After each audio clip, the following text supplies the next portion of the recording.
જામનગરમાં સનાતન સંત સમાજના નેજા હેઠળ વિવિધ હિન્દુ ધાર્મિક સંસ્થાઓ અને સંગઠનોના પ્રતિનિધિઓએ દિલ્હીમાં સંસદ ભવનના મકરદ્વાર પાસે 31 જુલાઈએ થયેલા વિરોધ પ્રદર્શન દરમિયાન કેટલાક સાંસદો દ્વારા સંત સમાજ અને સનાતન ધર્મ અંગે કરવામાં આવેલા કૃત્યો સામે રોષ વ્યક્ત કર્યો।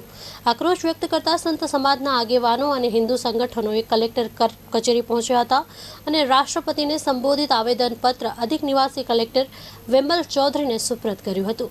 આવેદનપત્રમાં શ્રી કૃષ્ણ પ્રણામી ધર્માચાર્ય આચાર્ય શ્રી કૃષ્ણ મણિજી મહારાજ, સ્વામિનારાયણ મંદિરના કોઠારી સ્વામી ચતુર્ભુજ સ્વામી, હરિબાપુ સહિત વિવિધ ધાર્મિક આગેવાનોની પ્રતિનિધિ હાજર રહ્યા હતા।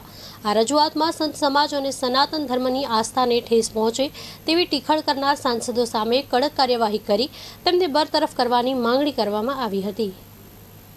સંસદના મકરદ્વારની આગે કેટલાક સાંસદોએ સાધુ સંતોનો વેશ ધારણ કરીને દેશની સંસ્કૃતિને, સંત સમાજને, ધર્મને, સનાતન ધર્મને નુકસાન પહોંચાડવાનું કુકૃત્ય કર્યું છે।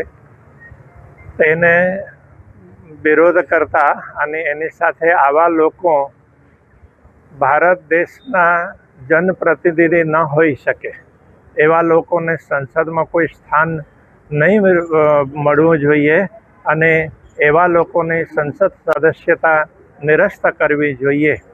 એ માંગણી સાથે અમે લોકો આજે અહીં એકત્રિત થયા છીએ અને કલેક્ટરશ્રીના માધ્યમથી રાષ્ટ્રપતિજીને અમે આવેદન પહોંચાડવા માટે